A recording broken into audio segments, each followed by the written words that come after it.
thank you very much for the opportunity to briefly introduce my company before next week I provide my own course on inkjet materials and applications.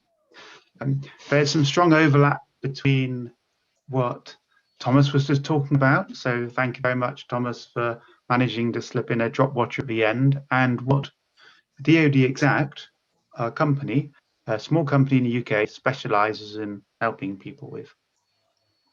So our focus is to either supply services where for inkjet head and materials testing where people don't have capability, or to actually help people who do have the capability to get the maximum return on that investment with our understanding of applications and methods in order to optimize fluids for those applications. So the aim of the next few minutes, maybe 10 minutes, is to give you a quick introduction into the scope of that activity and how we use equipment to make that work. So first, to introduce us, we work with key suppliers within the industry, both in terms of some lab equipment, so that's things like the Image Expert, what we'll be talking about, and the one by Meteor also, but also in terms of print heads and the drive electronics that go with them. And that also includes the supporting equipment such as ink systems from the likes of GIS, from the likes of Inkjet. And the key activity that we're referring to today is the print head testing, and this ties very well in with the next presentation from Image Expert on waveform optimization and droplet characterization, some of which I'm preempting, but hopefully you'll get a much more detailed view this afternoon. Okay, so what do? Well, we have this lab in Somerset, in the UK, in the southwest, and we populate it with many different types of printhead. And just as we've discussed, it's quite common for industrial inkjet to have quite a range of requirements where print head is concerned, and also where chemistries are concerned. So when running a lab, flexibility of that lab is key to meeting a range of client needs. And we started with the Meteor-based system I'll talk about in a moment on the left-hand side, and we're just scrolling around now to see on the right-hand side our Image Expert print station. And on both these systems, we integrate a wide range of print heads. My particular specialism is in print head understanding and getting print heads to deliver ink into inkjet processes, and I've worked in that area for the last 17 years.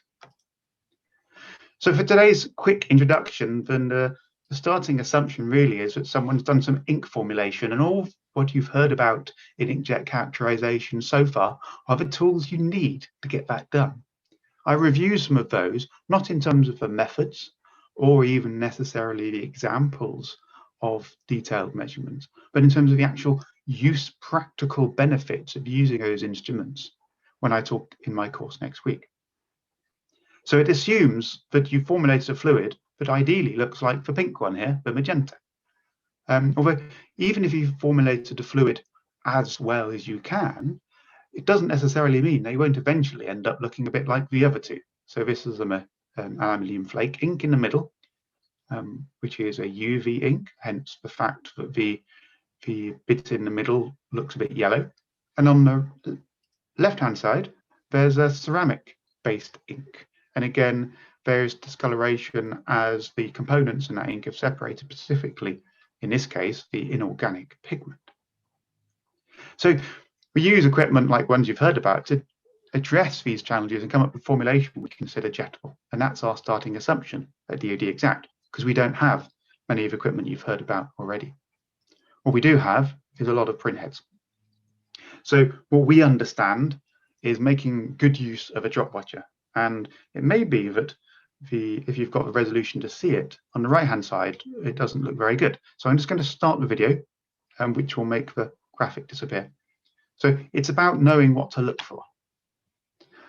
And when you use a drop watcher, and we have two, it's about looking at the benefits of what that drop watcher gives you in the way it works, and that includes, of course, the crucial one we just heard about, versus the flexibility of the type of measurements you can do, including the latency type of thing that was just referred to.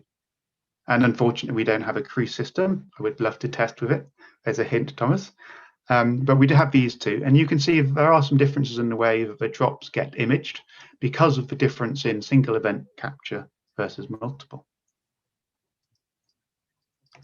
And we understand the implication of that, and in particular, when taking print heads and doing waveform optimizations. Okay, and we build our services on waveform based on a thorough print head understanding and a wide range of experiences on the different print heads. So you can see the bottom, I'll hide that.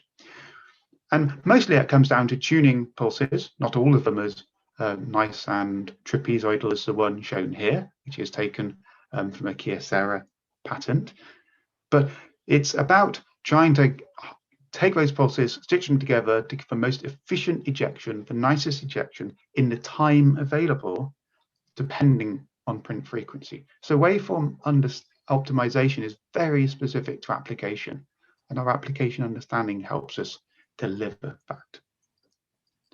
But when you're using something like the JetExpert print station we show here, one of the biggest challenges is making those optimizations relevant to the real process.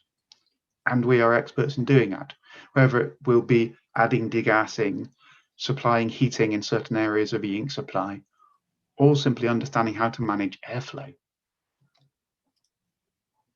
So really, jetting is just a start to inkjet optimization. You've got, the particle size, the surface tension, you've got it jetting and it's going here at 20 kilohertz. That wasn't meant to start itself, I do apologize. It's going here at 20 kilohertz. It makes a lovely line, as we see in the bottom right, between the head and the catcher. But if you're not going 20 kilohertz and you're turning on and off all the time, airflow can mean that line doesn't have the same entrained flow, and therefore you can have a lot more propensity for misting, for example. When we, forgive the typo here, when we look at inkjet as a deposition process, then the important part of the print station is being able to print. And in this example, we show how changing the deposition parameters for what is a modified graphics solvent ink here can have massive impact on the way that ink can print, in combination with formulation changes. And in this case, adding, not surprisingly, a matting aid to create from a very glossy non-uniform film by controlling temperature, by controlling the presence of a larger particle, and by controlling the deposition, you can create a more uniform and less reflective layer, which is what this particular application required. We understand the variables that influence things like that, not just firing. And in executing experiments such as these, then flexibility is key. So we've built ourselves a second system based around the Meteor drop watcher, of which I showed a video earlier. And that system is built to be flexible by having more than one head mounted at a time. That enables not just comparisons, but also quick changeover between work activities, which when you're in a multiple project environment is very important. And that includes supporting hardware for surface treatment and drying, such as here the Heraeus system. We're soon to get an ADFOS one, as well as UV. And again, print heads from most manufacturers. We already have drive electronics and capability and know-how. And the most important thing is, with the wide range of heads supported, then you can modify the system quickly to meet needs. And on the right-hand side here, I show an example output from a project looking at packaging printing, in this case carton board, and the primer ink combinations required to get print quality to where it needs to be, which is not a trivial process and has potentially lots of iterations, as that slide seeks to demonstrate. And so with that, I will stop keeping you away from lunch and just tell you that we are recommended by leading suppliers for a reason. We can help your R&D processes or your success of the outcome of your print process. And thank you very much for your attention today.